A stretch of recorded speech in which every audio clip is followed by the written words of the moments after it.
लेकिन इतने साल तक आप पाकिस्तान का एजेंडा लेकर के चलाते रहे जम्मू कश्मीर में। मुझे तो लगता था कि पाकिस्तान का नहीं बल्कि इंडिया का हिस्सा है जम्मू कश्मीर, और वहां पाकिस्तान का एजेंडा चला रहे थे आप लोग। आमिर भाई आदाब। इससे पहले कि मैं आपके सवाल का जवाब दूं, मैं कुछ कहना चाहता हूं, क्योंकि भूमिका में आपने बहुत लंबा चौड़ा वक्तव्य माननीय प्रधानमंत्री जी का दिखाया। सबसे पहली तो बात ये कि अब ये सारा देश जानता है कि यहां चुनाव होंगे, वहां मोदी जी होंगे। मणिपुर में भले एक मुद्दत बीत जाए, ये ना जाएंगे ना उस पर बोलेंगे। दूसरी बात, क्या ये निर्लज्जता का अमृत काल नहीं है? मैं आपसे पूछना चाहता हूं, आखिर इतने बड़े संवैधानिक पद पर बैठा व्यक्ति जनता को कितना मूर्ख समझता है? आज आपको ये तीन परिवार नजर आ रहे हैं। मैं थोड़ा पीछे ले जाता हूं। कठुआ में जब इन्होंने कहा कि बाप बेटा और बाप बेटी को आगे नहीं आने देंगे, तो फिर आपने कितनी निर्लज्जता के साथ पीडीपी के साथ सरकार बनाई, कोई जवाब देंगे आप? और उससे पहले चले जाइए, वाजपेयी साहब के कार्यकाल में नेशनल कॉन्फ्रेंस के साथ आप थे, तब उमर साहब आपके काबीना में, वो भी मरकज की काबीना में मंत्री थे। तब आप कहा करते थे कि हम फारूक अब्दुल्ला साहब को उपराष्ट्रपति बनाएंगे। आप समझते क्या है जनता को? मतलब ये एक तो कोई दशकों पुरानी बात हो, लोगों को भूल बिसर जाए, समझ में आता है। अभी चंद बरस पहले तक आप पीडीपी के साथ सत्ता आसीन थे। त्रिशंकु जनादेश का हवाला देकर आप सत्ता पे काबिज हुए। बाद में आपने पीडीपी की पीठ पे भी छुरा मारा और एकाएक अपना समर्थन वापस लेकर सरकार गिरा दी। 10 सालों तक आपने यहां विधानसभा चुनाव नहीं होने दिए। इस प्रदेश का आपने स्टेटहुड छीन लिया। आपको तो यहां के लोगों से माफी मांगनी चाहिए थी, लेकिन आप पूरे अहंकार के साथ ये कह रहे हैं कि अगर हमने ली है तो हम ही वापस देंगे। पहले तो ये बताइए आपने ली क्यों थी स्टेटहुड, अगर आपने वापस देनी थी? और माफ कीजिएगा, वो प्रधानमंत्री जो नाले की गैस से चाय बनाते हो, जिनको लगता हो कि रडार से जहाजों का पता नहीं चलता अगर बादल आ जाएंगे, जो 3 दशकों के संतों को एक साथ एक श्रेणी में खड़ा कर दें, उनसे तवक्को भी क्या होगी? और मैं पूछना चाहता हूं कि आखिर किस बात का ढिंढोरा पीटा जा रहा है? आप कहते थे आर्टिकल 370 की टूटन के बाद आतंकवाद खत्म हो जाएगा। आप अभी डोडा में थे, 18 घंटे पहले 2 जवान हमारे शहीद होकर हटे। पिछले 6 महीनों में 33 जवानों की शहादत हुई है। 1.5 दर्जन से ज्यादा निर्दोष नागरिक मारे गए हैं, जिनमें बच्चे भी शामिल थे। तो आप बताइए आतंकवाद पर आपने क्या किया? बार बार पत्थरबाजों का आप जिक्र करते हैं। मैं पूछता हूं आपसे, क्या पत्थर ज्यादा घातक है या गोली बम बारूद ज्यादा घातक है? ये ठीक है कि आपने पत्थरबाजी पर काबू पाया, लेकिन किस बिना पर? जब आपने हजारों की तादाद में कश्मीर के नौजवानों को देश की अन्य जेलों में भेज दिया, ठीक है, जो पत्थरबाज है उनको सजा मिलनी चाहिए, लेकिन कितने निर्दोष लोग उस घुन में गेहूं के साथ पिसे हैं, इसका जवाब कौन देगा? और क्या लाल चौक ही सारा कश्मीर है? अभी परसों इतना बड़ा इनकाउंटर कश्मीर में होकर हटा है, लक्षित हत्याओं का सिलसिला नहीं थम पाया। जम्मू जैसे शांत खित्ते में निरंतर आतंकी हमले होते चले जा रहे हैं। आप किस बात का दावा कर रहे हैं? और माफ कीजिएगा, मैं 2 मिनट और लूंगा। अप्रैल 2015 में नेट डोमेस्टिक प्रोडक्ट वैल्यू थी हमारी 13.28%।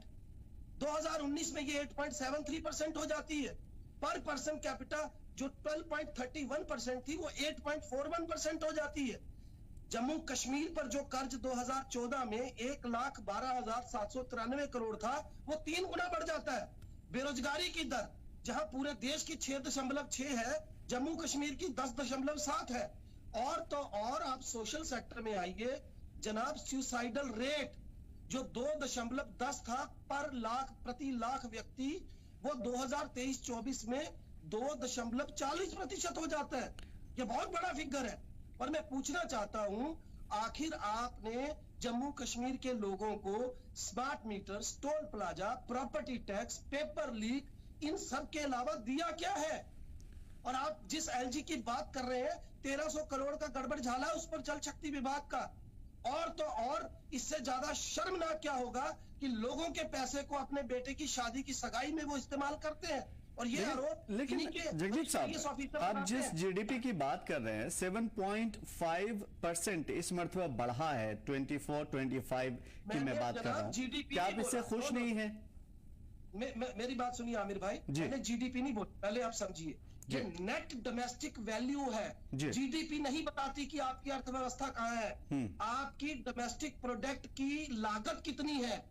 आप दावा करते हैं ना कि हम बड़े पूंजीपतियों को बाहर से लेकर आए हैं, हमने यहाँ पर इन्वेस्टमेंट की है, मैं वो बता रहा हूँ आपको। अच्छी बात। जीडीपी से कभी आप किसी विकसित देश में चले जाइए, GDP is not the parameter to assess what kind of existing economical conditions of the state और the countries. If you will have to compare it, you'll have to see the net domestic product value first. Tahir साहब से इसका जवाब ले लेते हैं। ताहिर साहब, जब आप हुकूमत में थे इन्हीं पार्टियों के साथ, तब पाकिस्तान का एजेंडा नहीं था।